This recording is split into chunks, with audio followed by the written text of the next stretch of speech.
Eventos Finais, capítulo 20. A herança dos santos.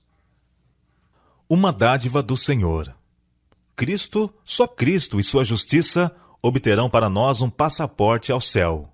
O coração orgulhoso esforça-se por alcançar a salvação, mas tanto nosso título ao céu como nossa idoneidade para ele encontram-se na justiça de Cristo. Para fazermos parte da família celestial, Cristo tornou-se membro da família humana. Melhor do que um título para o mais nobre palácio da terra é o título para as mansões que nosso Senhor foi preparar. E melhor que todas as palavras de louvor terreno serão as do Salvador aos servos fiéis. Vinde benditos de meu Pai. Possuí por herança o reino que vos está preparado desde a fundação do mundo. Por que devemos pensar no mundo futuro? Jesus tem exposto o céu e apresenta sua glória ao nosso olhar para que a eternidade não seja omitida de nossas cogitações. Tendo em vista as realidades eternas, cultivaremos habitualmente pensamentos da presença de Deus. Isto será um escudo contra a incursão do inimigo, dará força e certeza, e elevará a alma acima do temor. Respirando a atmosfera celeste, não absorveremos o ar viciado do mundo. Jesus vem apresentar as vantagens e bela imagem do celestial, para que as atrações do céu se tornem familiares aos pensamentos, e o salão da memória seja guarnecido de quadros de beleza celeste e eterna. O grande mestre dá ao homem uma visão do mundo futuro, trá-lo com seus atraentes bens ao alcance da vista. Se ele pode fixar a mente na vida futura e suas bem-aventuranças, em comparação com os interesses temporais deste mundo, o chocante contraste fica profundamente gravado no espírito, absorvendo o coração e a alma de todo ser. Os motivos do cristão. Motivos mais fortes e instrumentos mais poderosos não poderiam jamais ser postos em operação. As sobreexcelentes recompensas de fazer o bem, o gozo do céu, a sociedade dos anjos, a comunhão e o amor de Deus e seu Filho, o enobrecimento e dilatação de todas as nossas faculdades através dos séculos da eternidade, acaso não são estes poderosos incentivos e encorajamentos para nos impelir a consagrar ao nosso Criador e Redentor os mais amantes serviços do coração? Se pudermos encontrar-nos com Jesus em paz e ser salvos, salvos para sempre, seremos os seres mais felizes.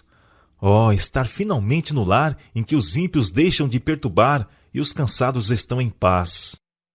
Gosto de ver tudo que é belo na natureza. Penso que estaria plenamente satisfeita com a terra, cercada das boas coisas de Deus, se ela não estivesse desfigurada pela maldição do pecado. Mas teremos novos céus e nova terra. João viu isso em santa visão e disse: Então ouvi grande voz vinda do trono dizendo: Eis o tabernáculo de Deus com os homens. Deus habitará com eles. Eles serão povos de Deus, e Deus mesmo estará com eles. Apocalipse capítulo 21, verso 3. Oh, bendita esperança, gloriosa perspectiva! Um lugar real e tangível.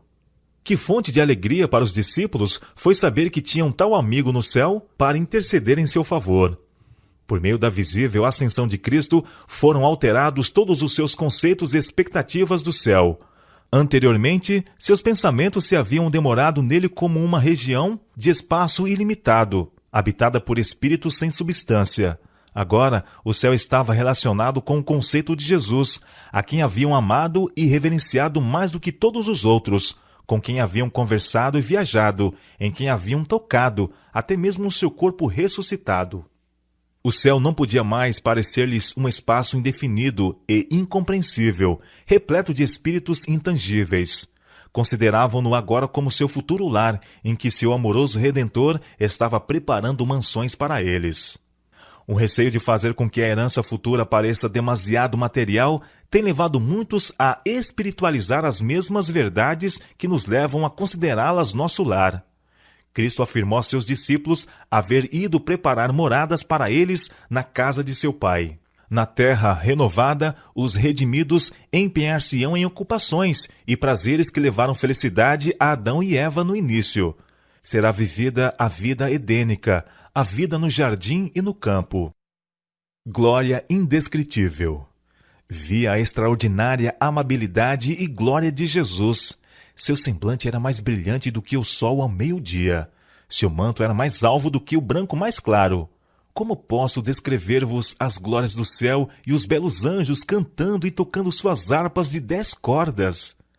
As maravilhosas coisas que vi ali não as posso descrever. Oh, se me fosse dado falar a língua de Canaã, poderia então contar um pouco das glórias do mundo melhor. A linguagem é demasiado fraca para tentar uma descrição do céu. Apresentando-se diante de mim aquela cena, fico inteiramente absorta. Enlevada pelo insuperável esplendor e excelente glória, deponho a pena e exclamo: oh, que amor maravilhoso! A linguagem mais exaltada não consegue descrever a glória do céu ou as profundidades incomparáveis do amor de um Salvador. A linguagem humana não é adequada para descrever a recompensa dos justos. Será conhecida apenas dos que a contemplarem. Nenhum espírito finito pode compreender a glória do paraíso de Deus. Se pudesse ter mesmo que uma só visão da cidade celestial, nunca mais desejaríamos morar outra vez na terra. Cursos de água, colinas e árvores. Ali vimos a árvore da vida e o trono de Deus. Do trono provinha um rio puro de água, e de cada lado do rio estava a árvore da vida. De um lado do rio havia um tronco da árvore, e do outro lado o outro, ambos de ouro puro e transparente. A princípio pensei que via 2 árvores. Olhei outra vez e vi que elas se uniam em cima numa só árvore. Assim estava a árvore da vida em ambos os lados do rio da vida. Seus ramos curvaram-se até o lugar em que nos achávamos, e seu fruto era esplêndido, tinha um aspecto de ouro, de mistura com prata. Existem torrentes sempre a fruir, claras como cristal, e ao lado delas, árvores ondeantes projetam sua sombra sobre as veredas preparadas para os resgatados do Senhor. Ali, as extensas planícies avultam em colinas de beleza, e as montanhas de Deus erguem seus altivos píncaros. Nessas pacíficas planícies, ao lado daquelas correntes vivas, o povo de Deus, durante tanto tempo peregrino e errante, encontrará um lar. Flores, frutos e animais. Vi outro campo, repleto de todas as espécies de flores, e quando as apanhei, exclamei: elas nunca murcharão. Em seguida vi um campo de relva alta, cujo belíssimo aspecto causava admiração. Era uma vegetação viva e tinha reflexo de prata e ouro quando magnificamente se agitava para a glória do Rei Jesus. Entramos então num campo cheio de todas as espécies de animais. O leão, o cordeiro, o leopardo, o lobo, todos juntos em perfeita união. Passamos pelo meio deles e pacificamente nos acompanharam. Dali entramos num bosque, não como os escuros bosques que aqui temos. Não, absolutamente, mas claro e por toda parte glorioso. Os ramos das árvores agitavam-se de um para outro lado, e todos exclamamos: moraremos com segurança na solidão e dormiremos nos bosques. Atravessamos os bosques, pois estávamos a caminho do Monte Sião. Estava sobre o monte um belo templo. Para embelezar o lugar, havia em redor do templo todas as espécies de árvores: o bucho, o pinheiro, o cipreste, a oliveira, a murta, a romanceira e a figueira, curvada ao peso de seus figos maduros, embelezavam aquele local. E vi uma mesa de pura prata. Tinha muitos quilômetros de comprimento, contudo nossos olhares podiam alcançá-la toda. Vi o fruto da árvore da vida, o maná, amêndoas, figos, romãs, uvas e muitas outras espécies de frutas. Pedi a Jesus que me deixasse comer do fruto. O vigor de eterna mocidade. Todos saem do túmulo com a mesma estatura que tinham quando ali entraram.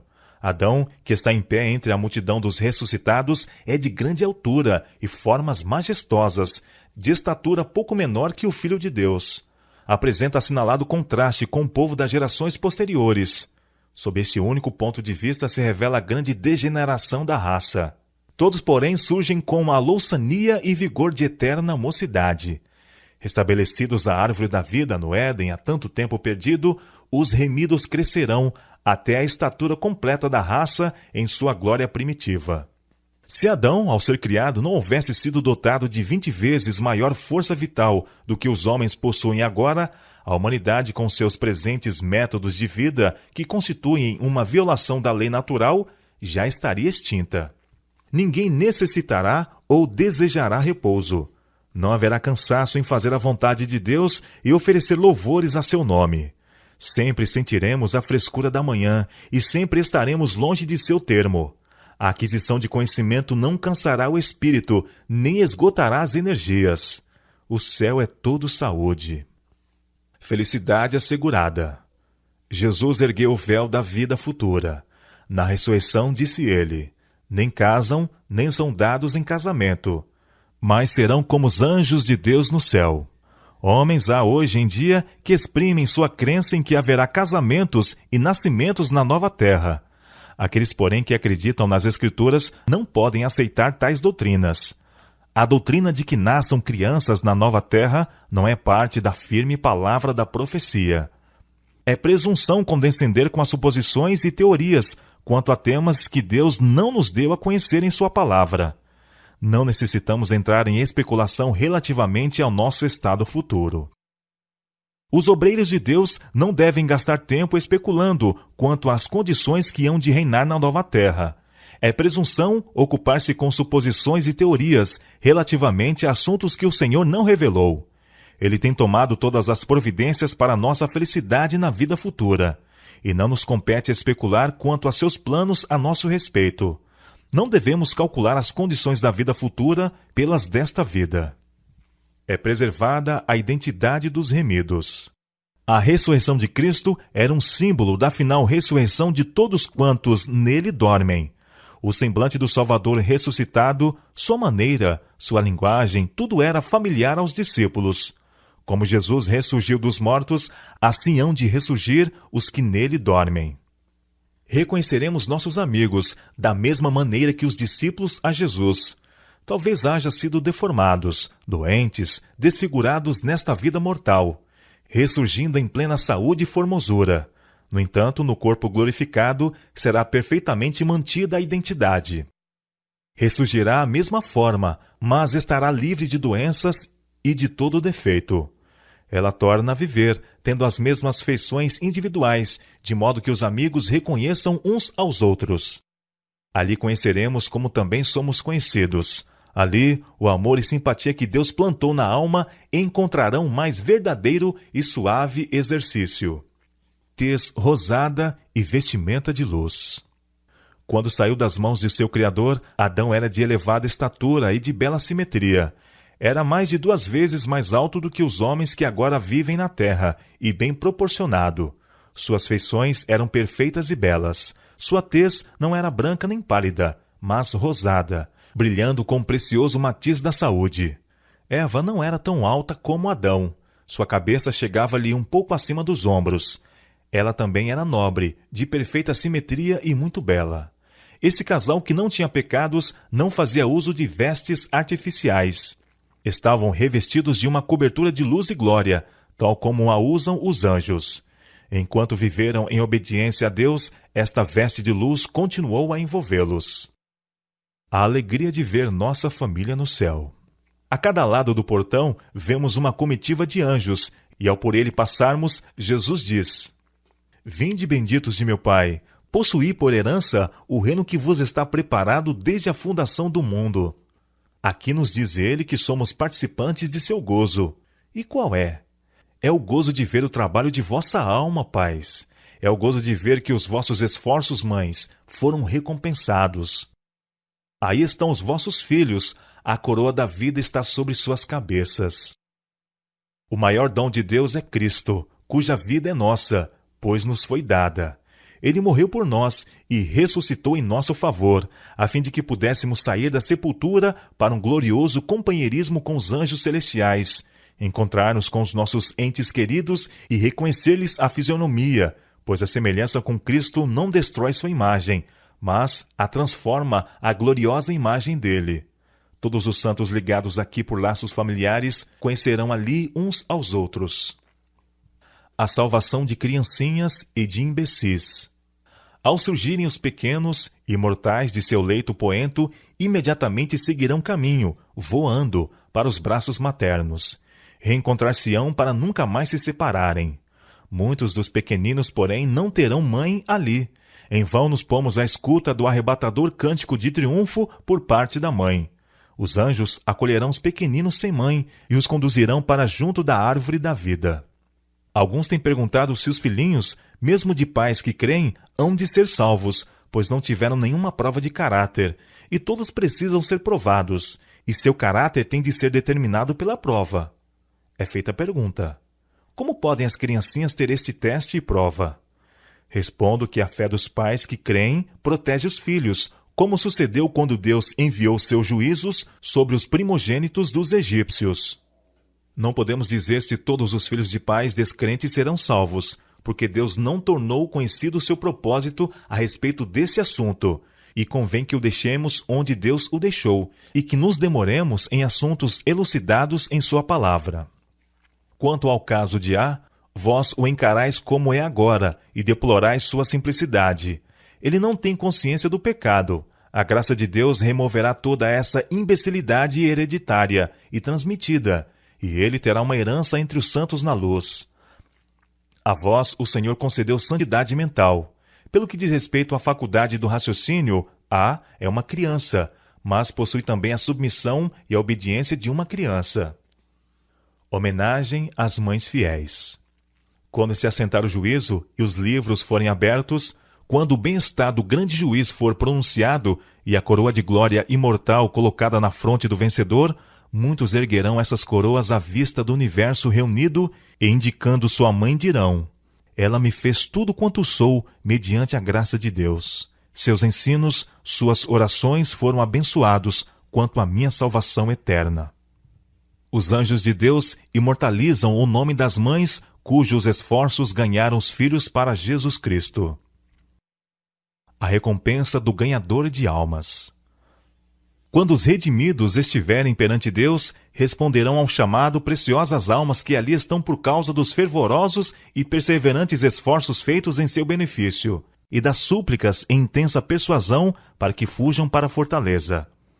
Dessa forma, os que neste mundo têm estado a cooperar com Deus receberão a sua recompensa.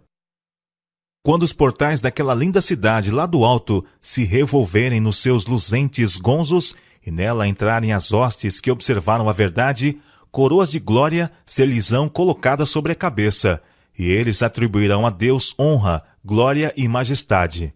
E naquela ocasião alguns se aproximarão de vós, dizendo: não fossem as palavras que me proferistes bondosamente, não fossem vossas lágrimas, súplicas e diligentes esforços, e eu nunca teria visto o rei na sua formosura. Que recompensa é essa?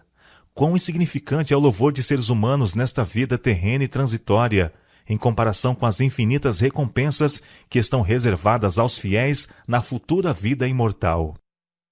Nossos traços de caráter não se alterarão. Se quereis ser santos no céu, precisais ser primeiro santos na terra. Os traços de caráter que acalentais na vida não serão modificados pela morte ou pela ressurreição. Saireis da sepultura com a mesma disposição que manifestastes em vosso lar e na sociedade. Jesus não altera o caráter em sua vinda. A obra de transformação tem de ser efetuada agora. Nossa vida diária está determinando o nosso destino. Precisamos arrepender-nos dos defeitos de caráter, vencê-los pela graça de Cristo e formar um caráter simétrico nesse período de prova, a fim de que sejamos habilitados para as mansões lá do alto. A calma e afetuosa atmosfera do céu. A paz e a harmonia das cortes celestiais não serão perturbadas pela presença de alguém que seja rude ou indelicado. No céu tudo é nobre e elevado. Todos buscam o bem e a felicidade dos outros. Ninguém se importa e preocupa consigo mesmo. A principal alegria de todos os seres santos é ver a alegria e a felicidade dos que se encontram em seu redor. Parecia-me estar ali onde tudo era paz, aonde não podiam chegar os turbulentos conflitos terrestres. O céu, um reino de justiça em que se congregam todos os santos, puros e bem-aventurados, milhares de milhares e milhões de milhões, vivendo e andando em ditosa e pura intimidade, louvando a Deus e ao Cordeiro assentado sobre o trono. Suas vozes estavam em perfeita harmonia. Eles nunca fazem algum mal uns aos outros. príncipes do céu, os potentados desse vasto domínio apenas são rivais no bem, buscando a felicidade e alegria uns dos outros. O maior ali é o menor no amor próprio, e o menor é o maior em sua gratidão e profundidade. Ali não há tétricos erros para obscurecer o intelecto. A verdade e o conhecimento, claros, vigorosos e perfeitos, têm afugentado todas as dúvidas, e nenhum laivo de dúvida lança sua funesta sombra sobre os seus ditosos habitantes. Vozes contenciosas não perturbam a suave e perfeita paz do céu. Seus habitantes não conhecem tristeza, desgostos e lágrimas. Tudo está em perfeita harmonia, em perfeita ordem e perfeita felicidade. O céu é um lar em que a simpatia está viva em todo o coração e é expressa em cada olhar. Ali reina o amor. Não há elementos dissonantes, nenhuma discórdia, contenda ou guerra de palavras. Não haverá tentação e pecado. Nenhuma árvore da ciência do bem e do mal oferecerá oportunidade para a tentação. Não haverá ali tentador, nem possibilidade para o mal. Ouvi aclamações de vitória dos anjos e dos santos remidos, os quais ressoavam com 10 milhares de instrumentos musicais, porque não mais deveriam ser molestados e tentados por Satanás, e porque os habitantes de outros mundos estavam livres de sua presença e tentações. Comunhão com o Pai e com o Filho. O povo de Deus tem o privilégio de entreter franca comunhão com o Pai e o Filho. O conheceremos face a face, sem um véu obscurecedor de permeio. Habitaremos para sempre com a sua preciosa presença e fruiremos a sua luz. Meu coração salta de alegria ante a animadora perspectiva. O céu é onde Cristo está. O céu não seria céu para os que amam a Cristo se ele não estivesse ali. Haverá íntima e eterna relação entre Deus e os santos ressuscitados. Lançando aos pés do Redentor as coroas que ele nos colocou sobre a cabeça e tocando nossas harpas de ouro, encheremos todo o céu de louvor àquele que está sentado no trono. Se durante esta vida forem fiéis a Deus, no final verão seu rosto e nas suas testas estará o seu nome. E qual é a felicidade do céu, se não a de ver a Deus? Que maior júbilo poderá ter o pecador salvo pela graça de Cristo do que contemplar a face de Deus e tê-lo por Pai? Comunhão com os anjos e com os fiéis de todas as épocas. Todo remido compreenderá o serviço dos anjos em sua própria vida. Que maravilha será entreter conversa com um anjo que foi a sua guarda desde os seus primeiros momentos, que lhe vigiou os passos e cobriu a cabeça no dia de perigo, que com ele esteve no vale da sombra da morte, que assinalou o seu lugar de repouso, que foi o primeiro a saudá-lo na manhã da ressurreição e dele aprender a história da interposição divina na vida individual e da cooperação celeste em toda a obra em prol da humanidade. De que perigos visíveis e invisíveis temos sido protegidos mediante a intervenção de anjos, jamais saberemos, até que à luz da eternidade as providências de Deus nos sejam reveladas. O amor e simpatias que o próprio Deus plantou na alma encontrarão ali o mais verdadeiro suave exercício. A comunhão pura com os seres santos, a vida social harmoniosa com os bem-aventurados anjos e com os fiéis de todos os tempos, que levaram suas vestes e as branquearam no sangue do Cordeiro, os sagrados laços que reúnem toda a família no céu e na terra, tudo isto concorre para constituir a felicidade dos remidos. Dando testemunho a seres não caídos. O Filho do Homem não veio para ser servido, mas para servir. A obra de Cristo neste mundo é sua obra nos céus, e a nossa recompensa por trabalhar com ele neste mundo será o maior poder e mais amplo privilégio de com ele trabalhar no mundo vindouro. Vós sois as minhas testemunhas, diz Deus. Eu sou Deus. Isso também seremos na eternidade. Para que foi permitido continuar o grande conflito através dos séculos? Por que foi que se não eliminou a existência de Satanás no início de sua rebelião? Foi para que o universo se pudesse convencer da justiça de Deus a tratar com mal e para que o pecado pudesse receber condenação eterna. No plano da salvação, há sumidades e profundezas que a própria eternidade jamais poderá compreender completamente. Maravilhas para as quais os anjos desejam atentar. Apenas os remidos, dentre todos os seres criados, conheceram em sua própria experiência o conflito com o pecado. trabalharam com Cristo e, conforme os mesmos anjos não poderiam fazer, associaram-se em seus sofrimentos. Não terão eles qualquer testemunho quanto à ciência da redenção? Algo que seja de valor para os seres não caídos? Louvando a Deus com majestosa e melodiosa música. Haverá ali música e cânticos que ouvidos mortais jamais ouviram, nem o espírito humano concebeu. O cântico que os resgatados entoarão, cântico este de sua experiência, declarará a glória de Deus. Grandes e maravilhosas são as tuas obras, Senhor Deus Todo-Poderoso. Justos e verdadeiros são os teus caminhos, ó Rei dos Santos. Quem te não temerá, ó Senhor, e não magnificará o teu nome? Porque só tu és santo. Há um anjo que dirige sempre, o qual toca primeiro a harpa a fim de dar o tom. Depois todos se ajuntam na majestosa e perfeita música do céu. Ela é indescritível. É melodia celestial, divina. Não como varão de dores, mas como glorioso e triunfante rei, estará Cristo sobre o Monte das Oliveiras, enquanto as aleluias dos hebreus se misturarão com as hosanas dos gentios, e as vozes dos remidos, qual poderosa hoste, hão de avolumar-se na aclamação. Coroai-o, Senhor de todos! Perscrutando os tesouros do universo. Ali, quando for removido o véu que obscurece a nossa visão e nossos olhos contemplarem aquele mundo de beleza, de que ora apanhamos lampejos pelo microscópio, quando olharmos as glórias dos céus hoje esquadrinhadas de longe pelo telescópio, quando removida a mácula do pecado, a terra toda aparecer na beleza do Senhor nosso Deus, que campo se abrirá ao nosso estudo? Ali o estudante da ciência poderá ler os relatórios da criação, sem divisar coisa alguma que recorde a lei do mal.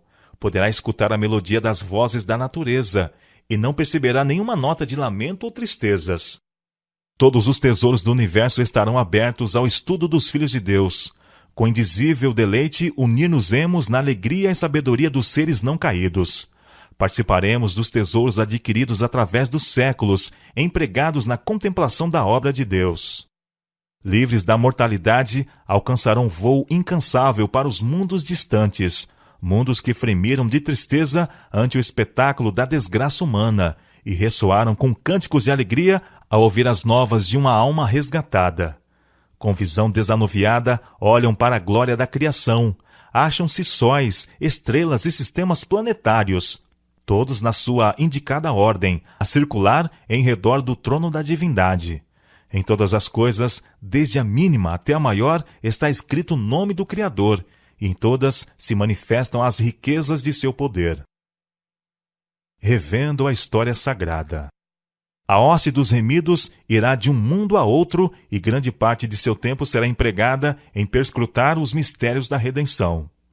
Através dos séculos infinitos, o tema da redenção ocupará o coração, mente e língua dos remidos. Eles compreenderão as verdades que Cristo almejava abrir a seus discípulos e para cuja assimilação, porém, não tinham suficiente fé. Sempre e sempre nos serão reveladas novas visões da perfeição e glória de Cristo. Através dos séculos eternos, o fiel pai de família tirará de seu tesouro coisas novas e velhas.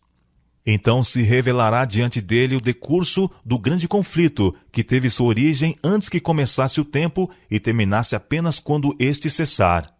A história do início do pecado, da fatal falsidade em sua ação sinuosa, da verdade que, não se desviando das suas próprias linhas retas, se defrontou com o erro e o venceu, sim, tudo isto será manifesto. O véu que se interpõe entre o mundo visível e o invisível será removido e reveladas coisas maravilhosas. Posto que os pesares, dores e tentações da terra estejam terminados e removidas suas causas, sempre terá o povo de Deus um conhecimento distinto, inteligente do que custou a sua salvação. Nosso Redentor sempre levará os sinais de sua crucifixão. Em sua fronte ferida, em seu lado, em suas mãos e pés, estão os únicos vestígios da obra cruel que o pecado efetuou. As perplexidades da vida elucidadas. Todas as perplexidades da vida serão então explicadas. Onde para nós apareciam apenas confusão e decepção, propósitos frustrados e planos subvertidos, ver-se-á um propósito grandioso, predominante, vitorioso, uma harmonia divina.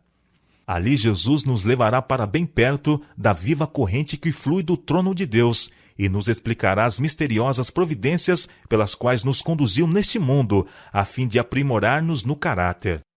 Tudo quanto nos tem confundido acerca das providências de Deus será esclarecido no mundo vindouro. Naquilo em que a nossa mente só via confusão e promessas desfeitas, veremos a mais perfeita e bela harmonia. Saberemos que o amor infinito dispôs as experiências que nos pareciam as mais probantes. Ao reconhecermos o terno cuidado daquele que faz todas as coisas contribuírem para o nosso bem, regozijar-nos-emos com júbilo inexprimível e repleto de glória. O resultado de toda nobre ação.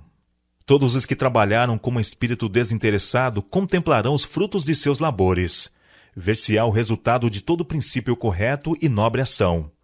Alguma coisa disto aqui vemos, mas com pouco dos resultados dos mais nobres trabalhos deste mundo é o que se manifesta nesta vida aos que os fazem, quando labutam abnegadamente, incansavelmente por aqueles que ficam além de seu alcance e conhecimento. Pais e professores tombam em seu último sono, parecendo o trabalho de sua vida ter sido feito em vão. Não sabem que sua fidelidade descerrou fontes de bênçãos que jamais poderão deixar de fluir. Apenas pela fé, veem as crianças que educaram tornar-se uma bênção e inspiração a seus semelhantes, e essa influência repetir-se 1000 vezes mais. Muito obreiro há que envia para o mundo mensagens de alento, esperança e ânimo, palavras que levam bênçãos aos corações em todos os países.